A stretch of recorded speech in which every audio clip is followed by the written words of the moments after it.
नागराज है अवसर,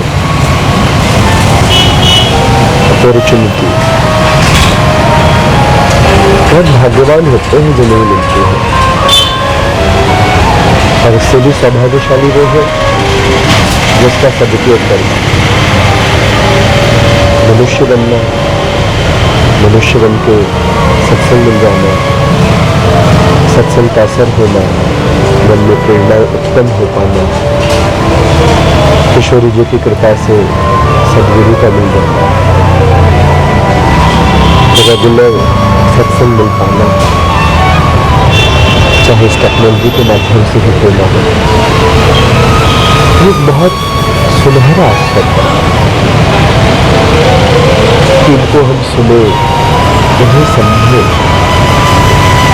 जैसे पहले बताया, चिंतन जरूर करें, मंथन करें अपनी बातें, जो हमने कथाओं में सुनी, जो हमने सत्संग में सुनी, जो हमारे गुरुजनों ने हमें बताई।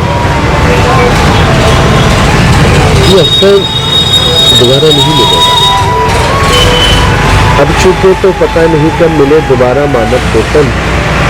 हमारे गुरुदेव भगवान कह रहे हैं बात, यही बात ये प्रसन्न चैतन्य चरित्र में आया जब महाप्रभु जी के बड़े भाई विश्वरूप जी बैठे एकांत में गंगा किनारे बैठे और कुछ संत भजन गाते जा रहे हैं। बड़ा विकट 84 चक्कर, बड़ा मुश्किल है, बड़ा विकट है, बड़ा कठिन है 84 लाख योनियों का चक्कर, जिन्हें हम अनंत बार भोग चुके हैं।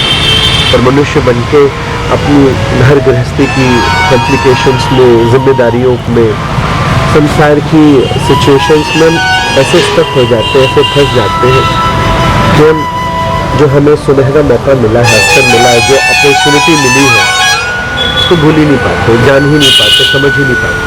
जैसे ये हॉर्न बज रहे हैं, ऐसे हमारे दिमाग में, हमारे जीवन में बसते रहते हैं, तरह तरह से समस्या आती रहती है। देखो, ये मौका है ना, हम ये कथा सुन रहे हैं, हम ये बात सुन रहे हैं, किसी का फोकस जाएगा बैकग्राउंड पे, किसी का फोकस जाएगा दूसरे तरह की नॉइस पे, और जो एकाग्र होगा उसे और कुछ सुनाई ही नहीं देगा। ये बताता है कि हम कितने क्लियर हैं, हम क्या चाह रहे हैं, हमें क्या चाहना है, हमें किधर जाना है। अगर नॉइस सुनाई दे रहा है, अगर कुछ और दिखाई दे रहा है, इसका मतलब ये क्लियर नहीं है। अभी हमने अपने मौके को, अपने अवसर को हमने सही से पहचाना नहीं। अगर हम उसको पहचान लें तो उस अपॉर्चुनिटी का सही लाभ लें, सदुपयोग कर लें। ये हमारा आखिरी जन्म होगा।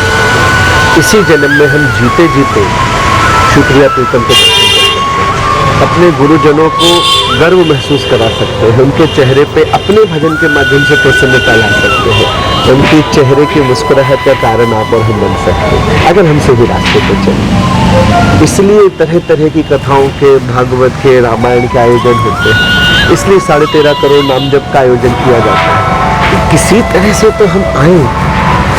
संत या गुरु यही निरंतर सोचता है कि मैं अपने साधकों, शिष्यों या संसार में फंसे हुए लोगों को कैसे उससे बाहर निकाल सकूं। अपना भजन करना, अपनी साधना करना तो संतों के लिए बहुत सरल है, बहुत सहज है, वो कर ही रहे हैं, वो तो खुद मौज में है, खुद आनंद में, कोई स्ट्रेस नहीं, कोई चिंता नहीं। पर हमारे लिए, हमारे आपके लिए तो इतना सोचते हैं, आउट ऑफ द बॉक्स जाके अलग अलग तरह की चीजों को करके अपने उस रस, अपने उस आनंद, अपने उस ध्यान को, अपने उस संपर्क को, अपने उस स्थिति में से बाहर निकल के इस संसार में आके, माया में आके हमें आपको सही रास्ता दिखा के या इस माया के दलदल से, कीचड़ से बाहर निकालने के लिए प्रयास करते हैं। हमें मौके देते हैं, एक नहीं, दो नहीं, अनेक मौके देते हैं। क्या अब समय नहीं आ गया?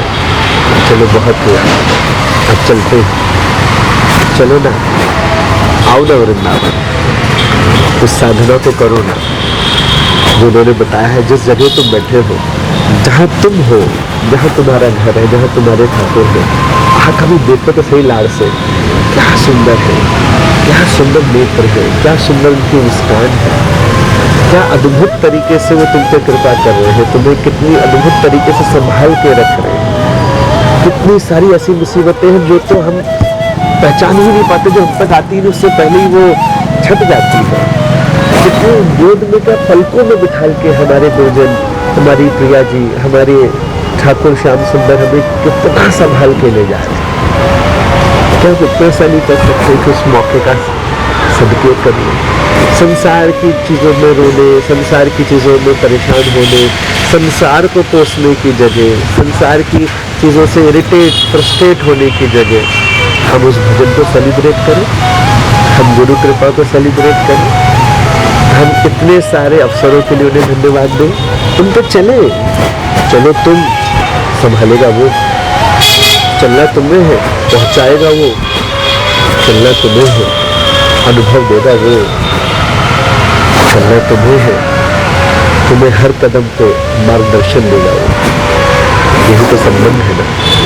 कितना सुंदर मौका है, इसे गवाओ नहीं, चलो उसका सदुपयोग लो और पहुंचे वहां तक जहाँ के लिए हमें ये मनुष्यवाणी मिली है। ये बात विश्वरूप जी ने सुनी, अब चूके तो पता नहीं कब मिले दोबारा मानो को, अब चूक गए तो फिर पता नहीं कब दोबारा मौका मिले। इस मौके को छोड़ो, उन्होंने नहीं छोड़ा, तुम्हें बहुत सहजता से मिला। आ जाओ, साथ हो सकते हैं, भजन करते हैं और मुस्कुराते हैं, प्रसन्नता के साथ संसार में रहते हैं, अपने घर वालों के साथ, अपने समाज परिवार के साथ भजन करते हैं। खुद भी उस रास्ते पर चले, उन्हें भी लेकर चले। एक का कल्याण होता है ना, 21 पीढ़ी तक कर जाती है। क्या बता, आप भी भजन करें, आपके घर पे भी बाकी लोगों का कल्याण होगा, वो भी सही रास्ते पे जाएंगे। जब आप मौज में रहेंगे, आप मस्ती में रहेंगे और आपके अंदर एक चेंज होगा, एक कांस्टेंट चेंज होगा, एक सच्चा चेंज होगा, एक सच्ची मुस्कुराहट जब होगी तो वो आकर्षित करेगी। हमारे कृष्ण ही आकर्षित ही थे, कृष्ण है जो अपनी ओर खींच रहे, कृष्ण है वो हमें खींच रहा है, तो वो खींच रहा है। जब तुम खींच के उसकी ओर जाओगे, उस भक्ति में डूबोगे तो वो उन सबको भी खींचेगा जो आज यहाँ फंसे हैं और उस तक पहुँच सकेंगे। यही तो करना चाहिए, मिलके भजन करते हैं। इसी तरह आगे भी क्रमशः हम इन्हीं तरह की चीज़ों पे चर्चा करते रहेंगे, मिलते रहेंगे, बातें करेंगे।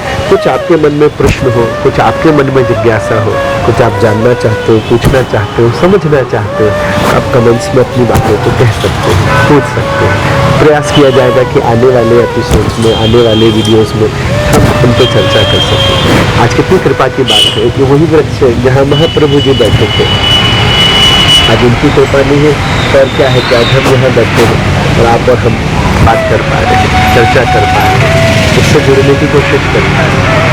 महाप्रभु जी से, इन वृक्षों से, इस भूमि से यही प्रार्थना करें, ऐसी कृपा बनाते रहें, हमें बार बार बुलाते हैं, अपने आप से जुड़े रहें। हम तो छोड़ देते हैं, उनसे कहते हैं आप पकड़ लो, क्योंकि आपका तो सिद्धांत है ना, पकड़ जनन छोड़न नहीं जानू। एक तो मैं हर किसी को पकड़ता नहीं, और जिसे पकड़ लूँ तो उसे छोड़ता नहीं, ठाकुर नहीं छोड़ेगा। आइए भजन करते हैं, प्रसन्न रहे। राधे राधे।